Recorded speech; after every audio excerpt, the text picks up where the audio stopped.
Olá pessoal, muito bom dia.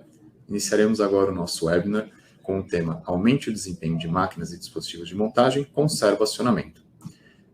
Primeiramente, eu queria saber se vocês estão conseguindo me ver, estão conseguindo nos ouvir.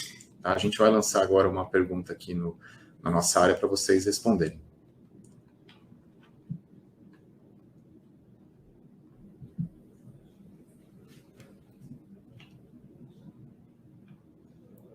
Legal, vi que o pessoal aqui está respondendo. Bom, gostaria de me apresentar, né? Meu nome é Bruniório, eu sou especialista de produtos da divisão de automação industrial da Mitsubishi Electric. Eu sou engenheiro mecatrônico formado pela FISP e eu tenho MBA em automação industrial pela Poli-USP. Esse aqui é o meu e-mail, caso vocês tenham alguma dúvida, alguma necessidade, podem entrar em contato, tá? E agora eu queria também saber um pouquinho do perfil de vocês. A gente vai lançar uma pergunta agora no chat, só para entender qual que é o perfil de quem está assistindo, né? Qual que é a área de atuação que vocês trabalham.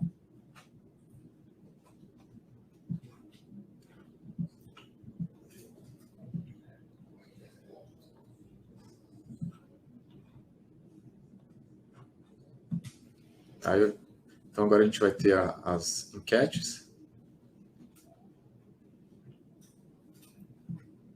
Vi que o pessoal aqui está respondendo, né? Então, a ideia é a gente conhecer um pouquinho de vocês, tá? Eu vou deixar vocês respondendo, eu vou dar sequência aqui.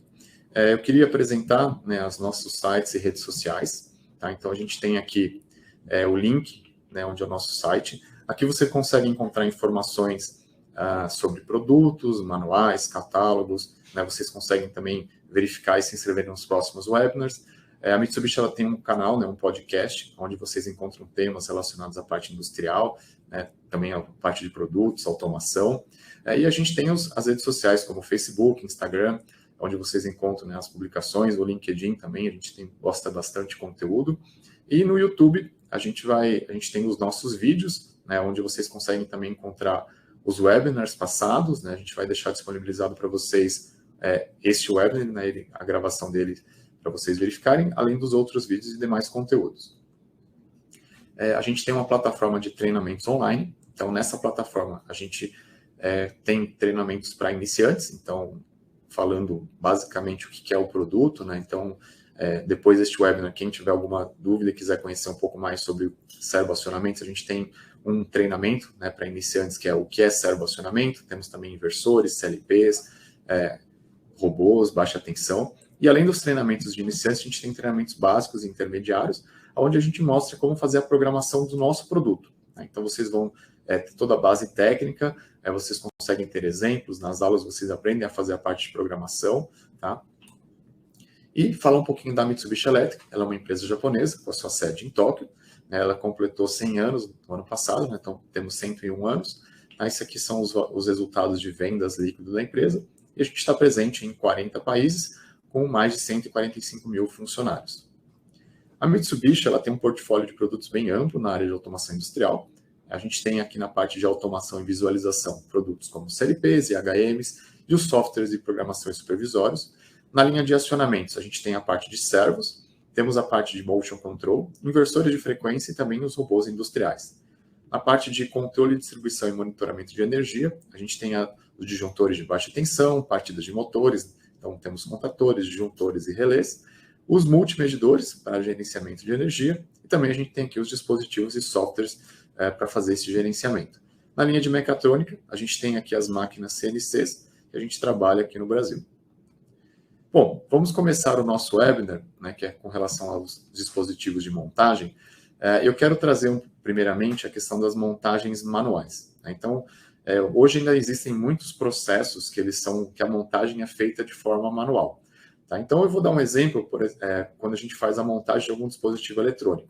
Tá? Então, existem empresas que fazem montagens de equipamentos talvez mais simples, né, fazem muitas coisas de forma manual. Tá? Então, quais são os principais motivos que levam essas empresas a fazerem essas montagens manuais? Né? O principal motivo é a questão de você não precisar de um investimento tão alto, né? Então você pode ter um menor investimento inicial na aquisição dos equipamentos. Uma mão de obra relativamente mais simples, né, que é para fazer a montagem, né, fazer a solda das placas. E às vezes você tem um produto onde é uma complexidade maior, né, e você precisaria de mais máquinas para fazer a montagem, e acaba sendo feita através da mão de obra humana. Qual que é a desvantagem de você ter esse tipo de montagem?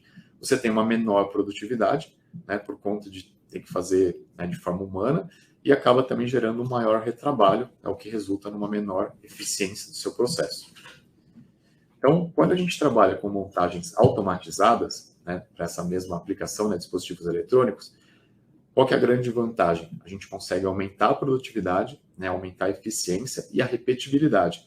Tá? Então, a gente consegue montar o mesmo equipamento, né, a mesma placa de circuito impresso, da mesma maneira, né, repetibilidade, né, então as placas vão sair da mesma forma. Você consegue aumentar a produtividade da sua empresa e também com uma eficiência maior. Outra vantagem é que a gente consegue trabalhar com a produção de vários modelos e quantidades variadas. Quando é uma produção manual, normalmente o pessoal faz a montagem de uma mesma placa, né, de um mesmo produto, em larga escala, justamente para evitar que tenha que ficar toda hora alterando o circuito, tendo que mudar os componentes. Quando a gente trabalha com uma máquina automatizada, você consegue fazer pequenos lotes, né, então 2, 3 peças, e aí já mudar o seu produto. Tá? Então você tem uma flexibilidade de produção maior. E o outro ponto também muito interessante é que a gente consegue trabalhar com uma operação em tempo integral. Né? Então você coloca a máquina, né, você só tem que alimentar os componentes, né, as fitas de semicondutor, e a máquina trabalha 24 horas por dia, 7 dias por semana, então você consegue ter uma produção maior. E acaba também tendo menos operadores por processo. Né? Então a máquina, por ser automatizada, você precisa ter alguém para fazer as configurações da máquina, e a partir daí ela mesma ela vai fazendo a produção, vai jogando para próximas etapas, então o processo ele fica com menos interferência humana. Quais são as desvantagens desse tipo de montagem? Primeiro é a questão do custo de investimento, é um custo um pouco maior, e você precisa ter operadores e técnicos mais qualificados. Tá? Então, quando uma máquina ela é mais complexa, ela exige que a gente tenha um pouco mais de qualificação das pessoas que vão operar, né? Então isso acaba sendo uma desvantagem até certo ponto, né? Dependendo da localização, né? Às vezes a pessoa não tem, né, tantos técnicos, e a questão também de você ter uma manutenção preventiva nas máquinas. Né? A manutenção ela vai existir em qualquer processo, né? Todo equipamento ele exige manutenção, né? Então isso aí acaba sendo feito também por uma mão de obra um pouco mais qualificada. Aqui a gente tem alguns exemplos de sistemas de montagem, né? Então se a gente for pegar nossa TV, celular, né, o próprio computador ou tablet, a maior parte da montagem ela é feita de forma automatizada. Existem alguns casos onde tem uma pequena intervenção manual em algum processo.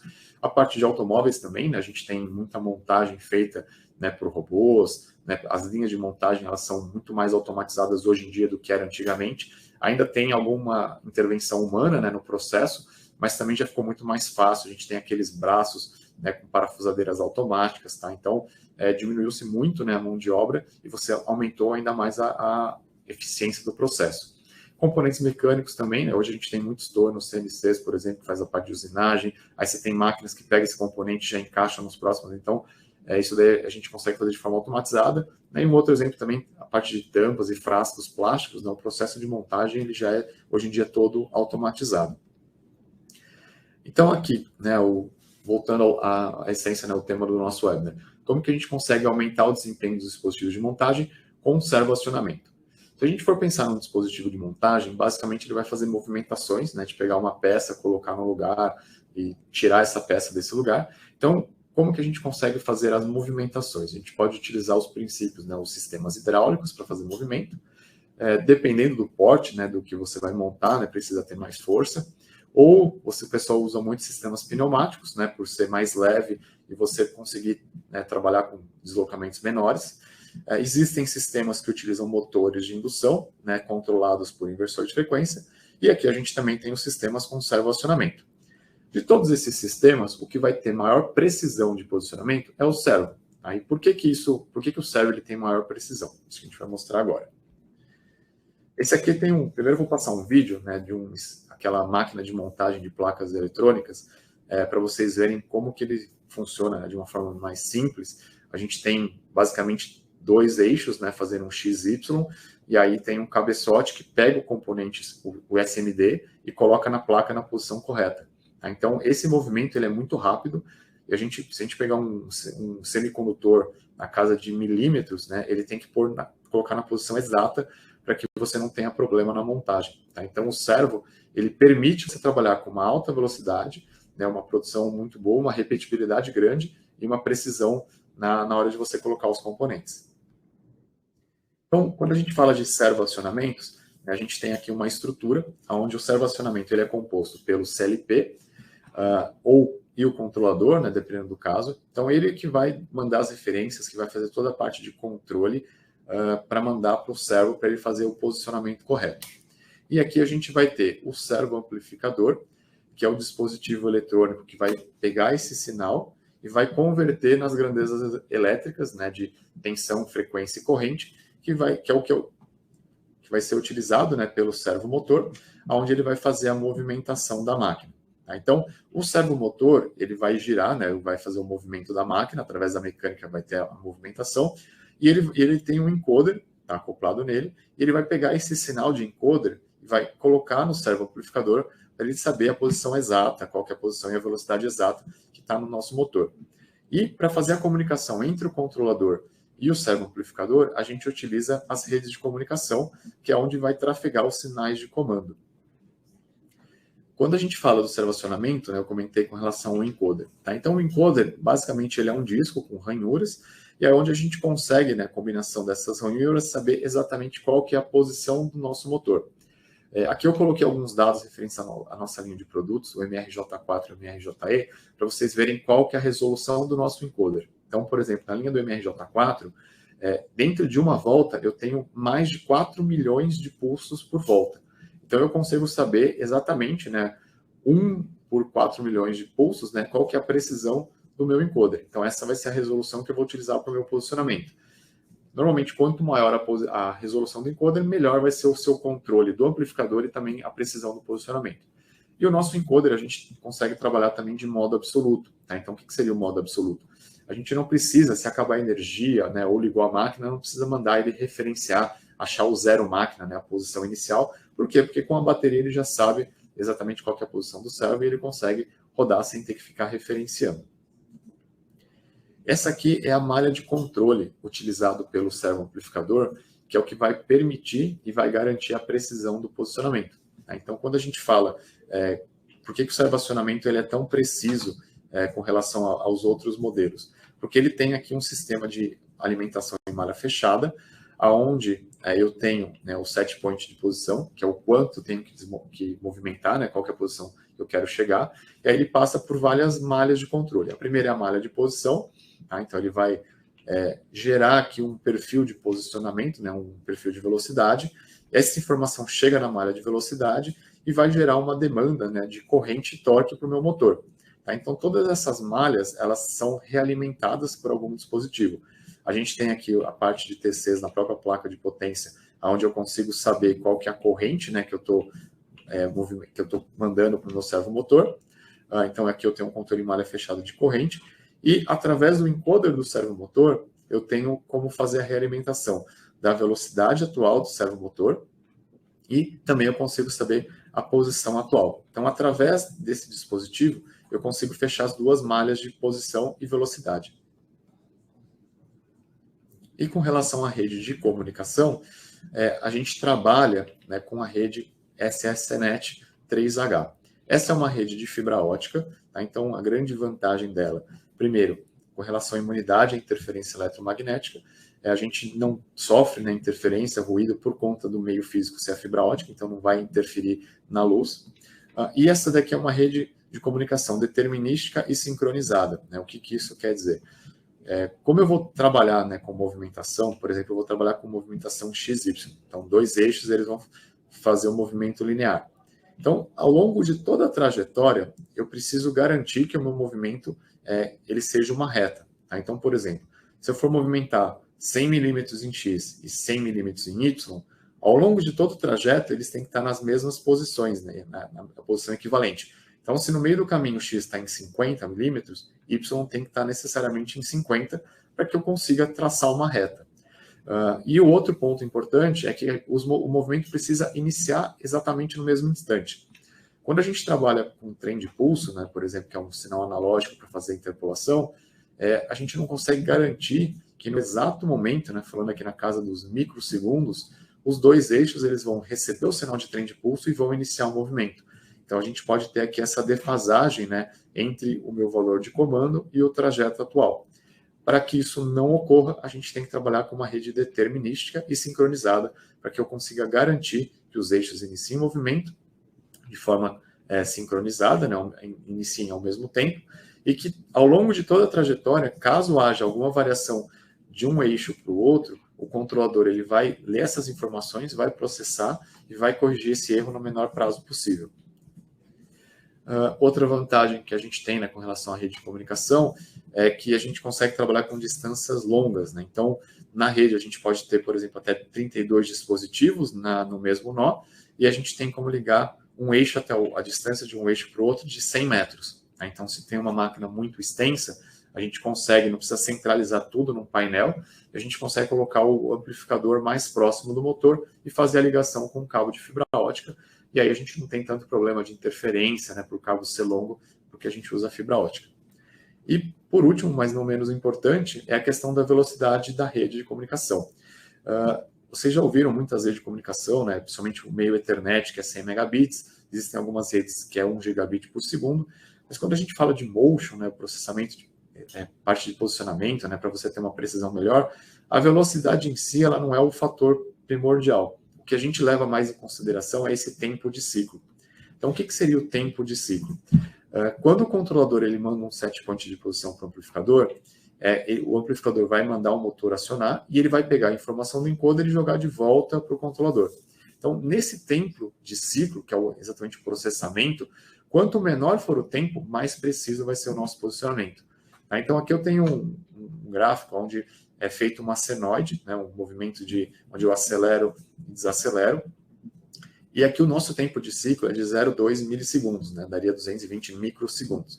Então, quanto menor for esse tempo, mais posições eu vou ter, né, que o meu controlador vai mandar. Então, mais preciso vai ficar a minha curva de posicionamento. Tá? Então, eu vou gerar menos erros, aí eu vou ter um perfil de transição mais suave. Então, isso ele acontece graças ao tempo de ciclo menor.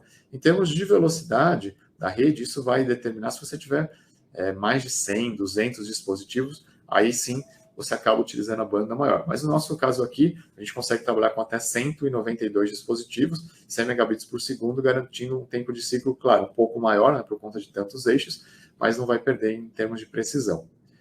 E o controlador de movimento, né, que está junto normalmente com o CLP, é o que vai ser responsável por fazer todo o controle de posicionamento dos eixos. Então, a gente tem na nossa linha de produtos os módulos de Simple Motion. Tá? Então, ele é um módulo de motion com funções avançadas, só que com uma programação simples. Então, ele permite trabalhar com módulos de 2 até 16 eixos. A gente consegue fazer interpolação linear de 4 eixos e interpolação circular de até 2 eixos. A gente tem aqui um controle avançado de sincronismo, tá? Então, onde a gente consegue sincronizar 2 ou mais eixos. A gente tem as funções de CAM eletrônico, tá? E também tem o modo aqui de comutação de modo velocidade, posição e torque. Além disso, a gente consegue trabalhar com eixos virtuais, então eu posso fazer um sincronismo de vários eixos com um eixo que ele não existe fisicamente na máquina, ele é um eixo virtual. E eu tenho também um gerador de comando, onde eu dou os comandos de posição e velocidade e os eixos eles vão sincronizar. E a gente usa essa referência mecânica aqui, onde a gente tem, né, as referências de entrada do meu eixo principal, eu tenho aqui o eixo auxiliar, eu tenho como fazer uma relação de transmissão, né, alterar a velocidade do eixo mestre, a gente tem como usar a embreagem eletrônica para impedir, né, a transmissão de posição de um eixo e deixar só o outro, né, acionar a minha saída. Então a gente consegue fazer tudo isso com os módulos de Simple Motion.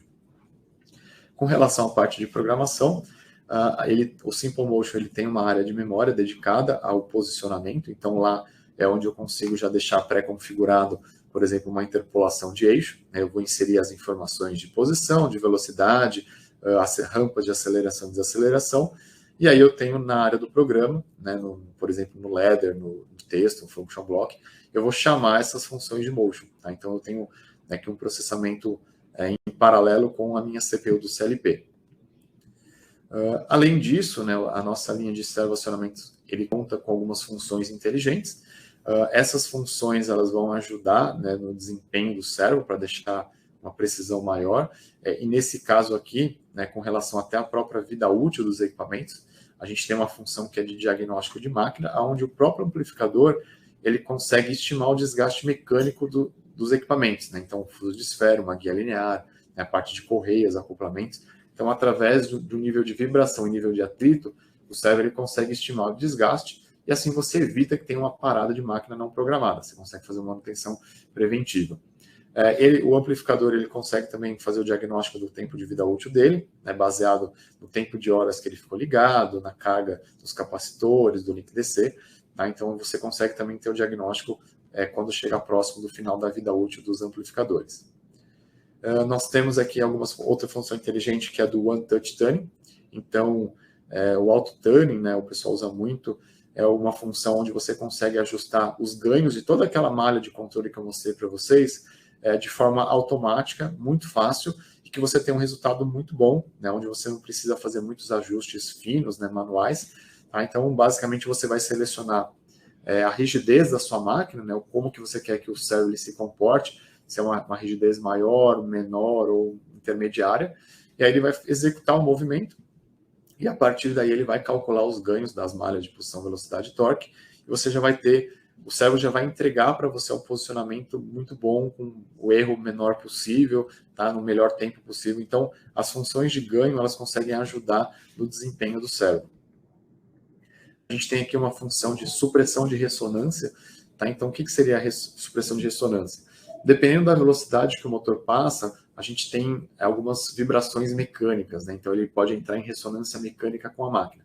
O nosso servo ele consegue aplicar até 5 filtros simultâneos dentro dessa faixa de 10 Hz a 4.500 Hz, onde ele identifica essas frequências de ressonância e ele consegue passar de uma forma suave, onde não tenha vibração na máquina.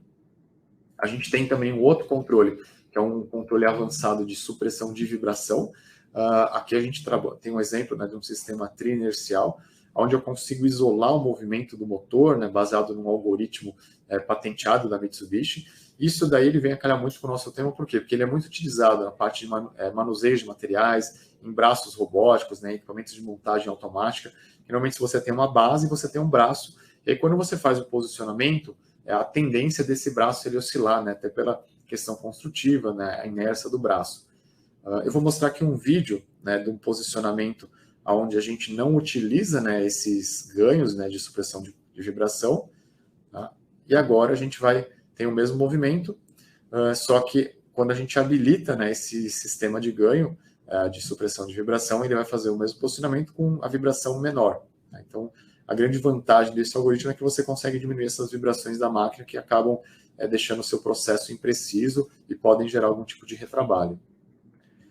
E de maneira geral, né, falando um pouquinho mais da eficiência geral do equipamento, né, o OIE, que é um indicador muito utilizado na indústria para saber o quanto eficiente, né, e eficaz é o seu processo e a sua máquina, né, eu queria mostrar um pouquinho como que o server ele contribui. Mas antes, né, para deixar claro para todo mundo, o que seria o OIE?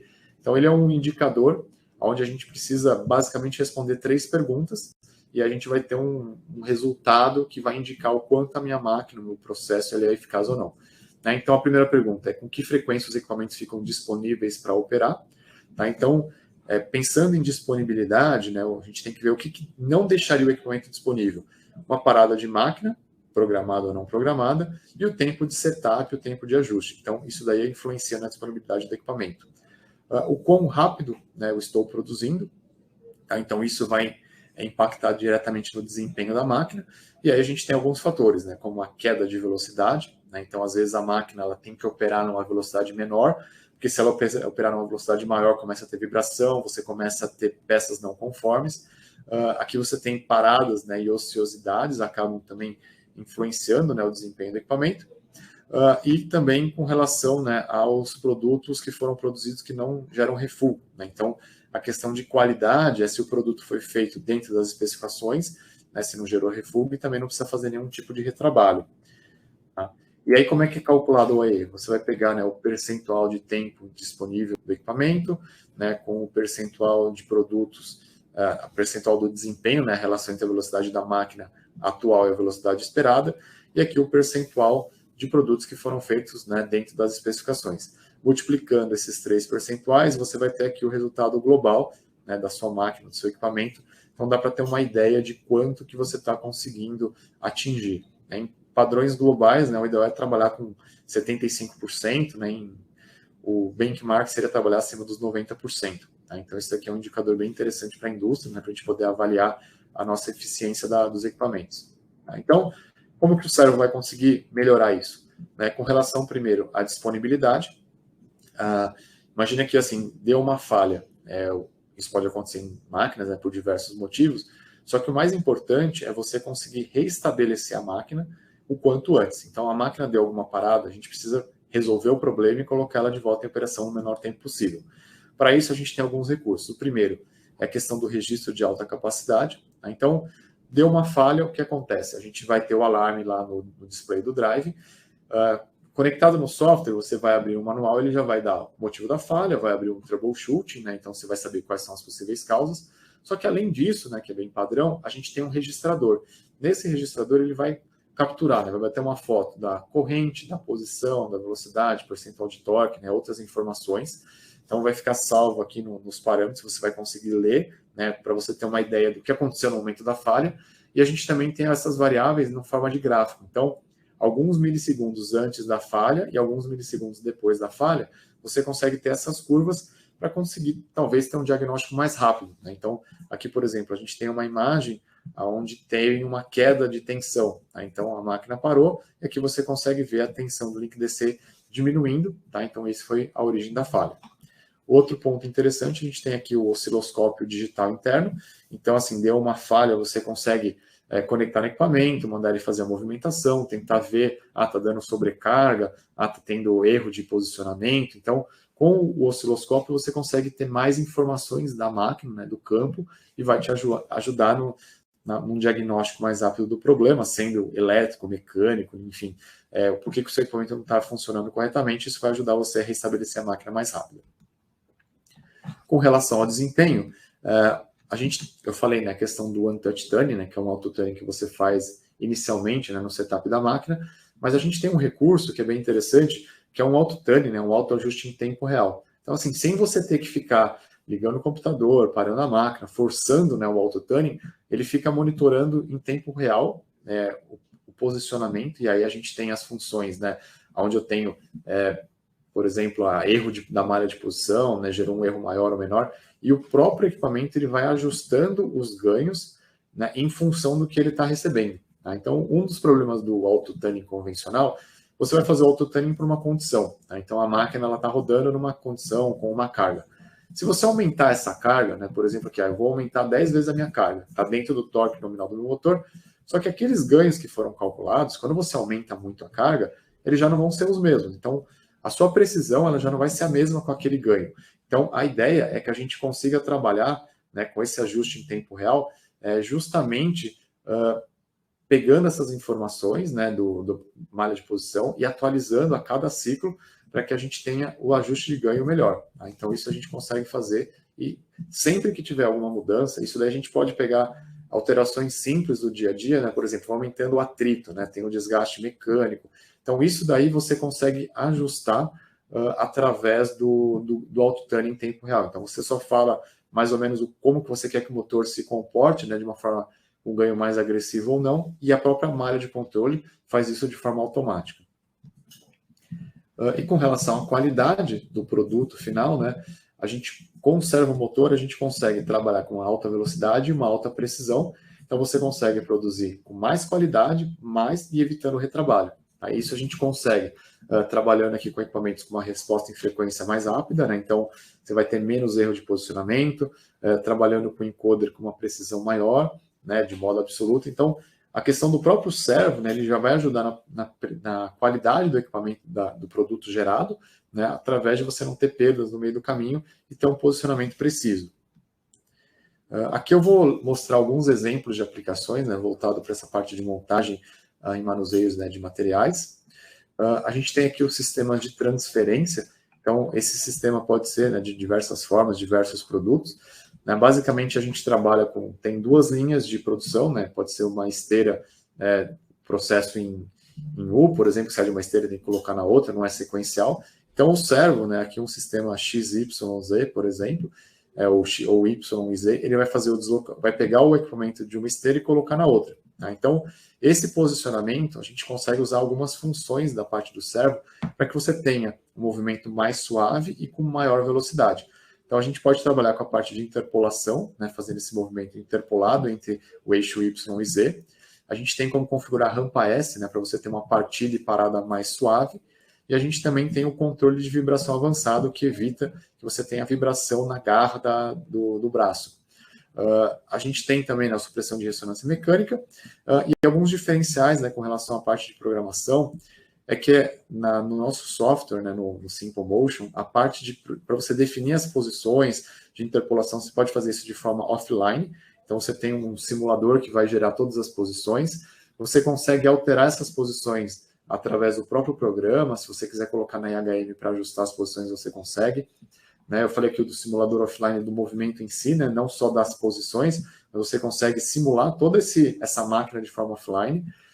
A questão da rede de fibra ótica, por não gerar, né, ruído, interferência eletromagnética. E aqui os contores de vibração, né, e supressão de vibração, eles acabam também permitindo que você faça um posicionamento mais rápido. Né? Se você não tem esses recursos, quando você trabalha com servo, até pneumática, uma velocidade muito rápida, você vê que tem uma vibração, uma oscilação na ponta do equipamento, às vezes pode derrubar o material, você não consegue parar na posição correta. Então o servo ele vai te ajudar a fazer esse posicionamento de uma forma mais precisa. E a arquitetura, né, a gente consegue trabalhar com a nossa linha de HM, né, aqui a gente está usando um CLP modular, né, aqui a gente tem as linhas de servo, e especificamente nesse equipamento, né, a gente está usando alguns motores rotativos, mas também dá para trabalhar, por exemplo, com servo motor linear, dependendo da precisão e da repetibilidade. Outro sistema que é muito utilizado, né, para a parte de montagem são as parafusadeiras. Então, a gente pode usar um servo pequeno, dependendo do torque que é necessário, ou até um servo maior. E aqui a gente tem uma função interessante que eu consigo trabalhar com, chama de Press Fit Control. Eu faço um avanço em controle de posição, ou velocidade, e na hora que ele chega perto do parafuso, né, do que ele vai parafusar, ele muda para controle de torque. Então, eu consigo ganhar em velocidade de produção e eu evito que tenha um pico de torque quando ele muda de uma malha de controle para outra.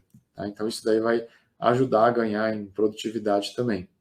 Tá? A topologia seria basicamente essa, né? Um CLP, aqui uma IHM, né? E um CLP de menor porte, com um servo acionamento, e aqui ligado no motor, no equipamento. Tá? Então, a gente vai fazer o controle de rotação aqui da ferramenta. O braço robótico, né? A gente consegue fazer também com servo acionamentos. Então, aqui a gente tem, né, basicamente os mesmos controles do sistema de transferência, utilizando a interpolação de eixos, tanto linear quanto uma interpolação circular. A gente também tem aqui, né, os controles de vibração e supressão de ressonância mecânica. Né? Então, tanto no sistema de manipulação, né, um cartesiano, quanto num braço robótico, né, apesar da construção ser um pouco diferente, mas os recursos eles acabam sendo os mesmos. Então, a gente tem aqui as facilidades de programação, né, a gente faz interpolação via uma tabela, a gente consegue trabalhar, né, e alterar esses programas através do ladder, né, da área do programa ou da IHM. Temos também, né, os simuladores offline, rede de fibra ótica. Tá? Então, aqui a gente tem os mesmos recursos da parte de máquina de transferência. E a questão da arquitetura também, a gente vai trabalhar, né, com IHMs, né, os CLPs, que a gente tem os 3 eixos, né, com a rede de fibra ótica, podendo ser um movimento interpolado ou não. Tá? Então, essa aqui seria mais ou menos a base para a gente utilizar nesse tipo de máquina. E também a gente consegue trabalhar com máquinas, né, digamos, mais simples, né, dependendo do processo, onde eu não preciso de uma interpolação de eixo. Eu posso trabalhar com eixos de forma individual. Então, eu dou o comando de um eixo, ele vai lá, faz o posicionamento, depois o outro eixo faz. Então, se ao longo da trajetória um eixo estiver um pouco adiantado ou atrasado, no final não vai fazer diferença. Então, para esses casos, eu consigo trabalhar com uma solução um pouco mais simples, onde eu não uso sincronismo, não preciso de módulo de motion, eu faço o comando direto via rede Ethernet, através do nosso CLP, né, por exemplo, o FX5, e eu consigo trabalhar com até 16 eixos. Então, eu posso pegar um sistema com mais eixos, mais com movimento simples, onde eu posso utilizar o servo para movimentar as esteiras. No braço robótico, eu posso fazer um movimento de translação, de elevação, de rotação, mas sem interpolar esses movimentos. Tá? Então, dessa forma, eu consigo uma solução um pouco mais simples, mas que também vai ter toda a precisão do movimento, eu só não vou interpolar os eixos. Tá? Então, esse daqui também é um exemplo de máquina que a gente consegue trabalhar também agregando todas aquelas características que eu falei, né, com relação ao ajuste de ganhos, as funções de diagnóstico, de tempo de vida útil. Tá? Então, a gente tem todos esses recursos, só que o comando ele não vai ser interpolado e a gente vai trabalhar, né, com o meio físico Ethernet. Pessoal, gostaria de agradecer aqui a presença de todos. Tá? A ideia era fazer uma apresentação breve, né, sobre o tema, mostrar algumas características dos servos, tá? E agora a gente vai lançar aqui uma pesquisa de avaliação para vocês poderem avaliar o conteúdo, né, para a gente ter esse feedback, saber se vocês gostaram ou não, e a gente poder sempre estar melhorando. E eu vou deixar aberto agora para as perguntas. Quem ficou com alguma dúvida, quiser fazer alguma pergunta, eu peço que vocês mandem aqui no chat para a gente, que a gente vai responder. Então, que o pessoal está respondendo, né, a avaliação. Quem tiver alguma dúvida, alguma pergunta. Eu vi aqui algumas perguntas, né? Eu vi aqui uma pergunta que o pessoal mandou com relação ao servo, né? Como que o servo aumenta, né, o AE da máquina. Tá? Então, assim, basicamente resumindo o que eu falei, né, a gente consegue entregar um produto, né, de maior qualidade, né? A precisão do posicionamento permite que a máquina faça um movimento mais preciso, consequentemente o produto final vai ter uma qualidade maior. A gente consegue restabelecer a máquina muito mais rápido. Vamos pensar num sistema, às vezes, pneumático, ou se dá um problema mecânico, né? Se você tiver que substituir equipamento, trocar um câmbio mecânico, né? Mexer no setup da máquina, isso leva mais tempo. Com o servo, você vai no parâmetro do programa e ele consegue fazer essas mudanças de forma mais rápida. E também a questão de, se deu uma falha, ele consegue restabelecer mais rápido, né? Então, esses pontos, eles acabam, de maneira geral, aumentando a produtividade, né? Aumentando a eficiência da máquina. Eu vi aqui a pergunta do Amilcar, né, com relação ao saber o que é um servomotor. O foco, né, do nosso webinar já é um pouco mais avançado, né? Como eu comentei, a gente tem a nossa plataforma de treinamento EAD. Lá tem um curso que fala para iniciantes, que é assim, o que é servo, né, o servoacionamento. Então lá a gente mostra com os vídeos. A gente fez um vídeo também para o YouTube do que é servo. Então lá você consegue entender um pouco mais de detalhes do servomotor, do encoder, imã permanente, tá? A estrutura em si. Acho que vai ser bem legal, vai ajudar a tirar algumas dúvidas. Pergunta aqui do Otávio, né, com relação à compensação dos desgastes, né? A gente consegue entregar algum banco de dados, podendo assim ser tratado uma ação de manutenção preventiva. Essa questão do desgaste, a gente tem um modelo específico que ele vai te gerar até um alarme, é um parâmetro. Então você consegue ler essas informações, por exemplo, no CLP, e do CLP jogar para cima. Nos outros modelos, que seriam mais simples, você consegue visualizar através do software. Tá? Então, na linha do JT, por exemplo, você consegue visualizar. No J4, você consegue pegar essas informações e exportar, né? Por exemplo, no banco de dados, né? Pensando já em indústria 4.0. Tá? Deixa eu ver aqui uma outra pergunta.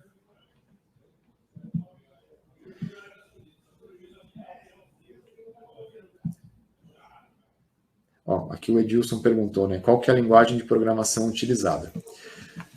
Nos CLPs, a gente pode usar a programação, né, em ladder, function block, texto estruturado. Tá? Então, essas são as bases, né, ele segue a IEC 61313, né, então é padrão para praticamente todos os fabricantes CLP.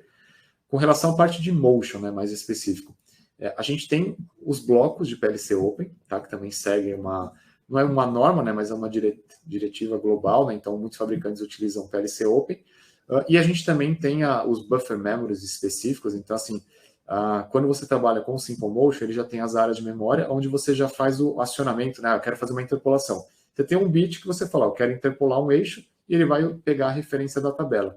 Então a programação, ela é bem intuitiva, né, ela é bem simples, daí o nome Simple Motion. Se você quiser ter mais detalhes, né, mesmo sem nunca ter pego o nosso produto, no nosso treinamento online, como eu comentei, a gente tem a parte de treinamentos básicos e intermediários, onde lá a gente tem um curso de Simple Motion e também do FX5 com comunicação Ethernet, né? Mas o Simple Motion legal é que você pode usar o simulador e colocar essas informações, né? Você consegue pegar um programa, um template, rodar, abrir o simulador, então lá vai ser bem legal para você conseguir aprender mais, né, a parte de programação dos nossos servos. Tá? Eu vou aqui só para não tomar muito tempo fazer uma última pergunta. Qual que seria a diferença, né, movimento simples para interpolação de eixo. Tá? Visualmente, para quem não programou, às vezes você não consegue ver essa diferença. Só que o algoritmo, todo o cálculo por trás, ele é bem diferente quando você faz um posicionamento simples, mesmo que seja um XY, de um movimento interpolado. Tá? Então, movimento simples. Cada amplificador vai fazer o controle, então um eixo vai andar 100 milímetros, outro eixo vai andar 100 milímetros. E aí você dá o start, e aí um eixo pode começar primeiro, depois o eixo segue, eles vão iniciar e vão parar nas posições corretas. Só que o meio do caminho, ele pode oscilar. Às vezes um eixo tão... Isso tudo falando, claro, oscilar não vai que vai oscilar 1 segundo ou 1 metro, A gente está falando sempre na casa dos milissegundos, dos décimos de milímetro, que é a precisão que o cérebro entrega. Então, ao longo da trajetória, de um eixo para o outro, você pode ter uma pequena diferença. Quando você trabalha com a interpolação, você tem um controlador externo e ele analisa naquele ciclo que eu falei de 0,2, 0,8 milissegundos a posição dos dois eixos. Então, se eles têm que fazer a resultante é uma reta, então durante o trajeto eles têm que estar nas posições espelhadas. Então, eles têm que estar nas posições equivalentes, na verdade. Então, se um eixo andou 50, o outro teria que andar 50, mas está em 49, esse 1 milímetro de erro, ele vai ter que compensar o controlador. Então, o que ele vai falar? Ele vai falar para o eixo X, segura 1 milímetro até o eixo Y chegar no 1 milímetro.